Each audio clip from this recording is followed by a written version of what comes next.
Kasih karunia dan damai sejahtera dari Tuhan Allah Bapa kita dan dari anaknya Tuhan Yesus Kristus menyertaimu. Amin. Salam sejahtera bagi Bapak dan Ibu dan Saudara yang dikasihi Tuhan. Kita berjumpa kembali di hari ini dan marilah kita mempersiapkan hati kita mendengarkan firman Tuhan yang akan dibacakan Amang Sangkap David Simorangkir.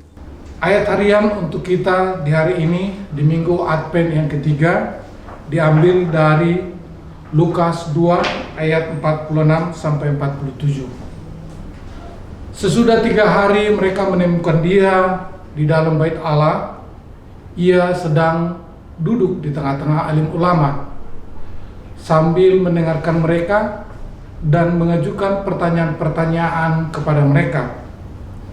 Dan semua orang yang mendengar dia sangat heran akan kecerdasannya dan segala jawab yang diberikannya. Salam sejahtera dan salam dalam kasih Kristus Yesus bagi kita semua. Mungkin selama ini kita lebih sering memperhatikan sisi keilahian dari sosok Tuhan Yesus. Dan mungkin saja sangat sedikit memperhatikan sisi kemanusiaannya. Hal itu dapat kita pahami, mengingat bahwa yang paling menarik perhatian tentulah kuasa dan keilahiannya yang membuat kita tercengang dan kagum. Dengan itu kita akan semakin mengalami perjumpaan dengan dia di dalam jejak kuasa keilahiannya yang dahsyat. Ketika masa kecil saya lebih mudah mengingat hal-hal semacam itu, lalu membangun penghayatan iman kepada dia. Coba ingat bagaimana Yesus menghidupkan orang mati, membuat orang buta dapat melihat kembali, dan banyak mujizat lainnya. Apakah kita tidak sungguh-sungguh heran dan tercengang? Tentu pasti kagum dan tercengang bagaimana Yesus melakukan itu dengan kuasa ketuhanannya yang maha besar dan luar biasa. Namun kali ini mari kita perhatikan sisi kemanusiaannya yang hakiki. Sisi ini tentu sekali menjadi penting bagi kita agar kita mampu untuk mengenal Tuhan Yesus dalam berbagai sudut yang dapat kita teladani dalam kehidupan kita masa kini. Yesus ternyata seorang intelektual yang cakap. Hal itu dapat kita lihat pada peristiwa di bait Allah, di mana dia mendengarkan dengan tekun alim ulama dan mengikuti secara cermat dan kritis. Yesus mengikuti pelajaran yang disampaikan dengan tekun dan penuh perhatian, bahkan mengajukan pertanyaan-pertanyaan yang mengagumkan. Bahkan Tuhan Yesus juga memberi segala jawab dengan cerdas. Sisi intelektual seperti ini sangat perlu dipahami dengan baik oleh gereja di masa kini. Apakah itu pengerjanya yang tetap serta juga para pemangku seluruh kepentingan di dalam gereja? Ternyata kita diajarkan juga bagaimana kita harus hidup dengan membangun kecerdasan yang sangat bermanfaat di dalam membangun kehidupan kita, terutama iman percaya di dalam Tuhan Yesus Kristus.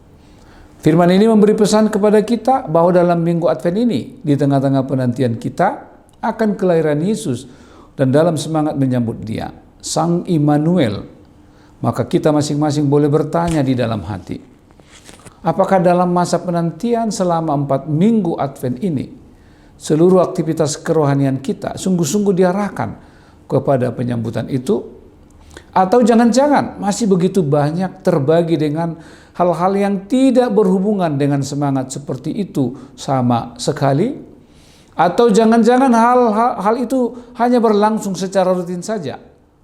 Dalam cerita Alkitab di atas, kita menyaksikan bagaimana Yesus memberikan serta mencurahkan perhatiannya kepada kehidupan yang utama, harta yang utama yaitu kerajaan surga. Dia menyibukkan diri dengan itu karena dia tahu apa yang paling utama dalam kehidupan.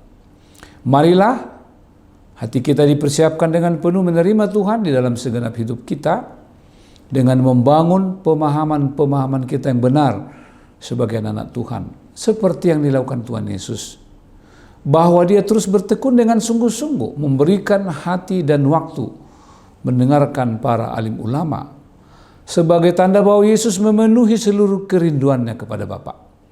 Semoga hati kita selalu meluap dengan sukacita, menyambut Tuhan dan menghidupi firman-Nya di dalam seluruh aspek kehidupan kita. Sebagai bagian dari pernyataan iman kita, bahwa kita sungguh-sungguh mengasihi Tuhan dari segenap hati, pikiran, jiwa dan bahkan seluruh kekuatan kita. Kiranya Tuhan Yesus selalu kita sambut dengan hati yang lapang dan bertekun di dalam Dia. Amin. Kita berdoa. Terima kasih Tuhan untuk firman-Mu. Terima kasih untuk kabar sukacita yang mengingatkan kami supaya kami sungguh-sungguh hidup di dalam ketaatan kepada Tuhan. Kami seringkali menganggap bahwa perasaan adalah hal paling utama, sehingga kami sibuk hanya dengan menanggapi setiap hal dari sudut perasaan, dan kami tidak melibatkan pikiran kami. Kami tahu Tuhan, kami boleh belajar dari pengalaman Yesus bersama alim ulama, bahwa Yesus mengembangkan pikiran intelektual sebagai cara untuk memahami, mengerti makna dan pesan firman Tuhan. Terima kasih Tuhan, pimpinlah kami supaya manusia yang hidup di tengah-tengah zaman sekarang ini boleh dengan cermat dan kritis memakai akal sehat untuk menimbang setiap hal supaya mereka boleh menentukan mana yang baik dan mana yang benar. Terima kasih Tuhan, kami menyambut firman-Mu ini dan biarlah kami hidup di dalam Engkau. Sertai seluruh anak-anak Tuhan dari sekolah minggu hingga lansia, Tuhan yang berjalan bersama dengan mereka. Dalam Kristus Yesus kami berdoa dan bersyukur. Amin. Anugerah Tuhan kita Yesus Kristus, kasih setia Allah Bapa dan persekutuan dengan Roh Kudus menyertai-Mu hari ini sampai selama-lamanya. Amin.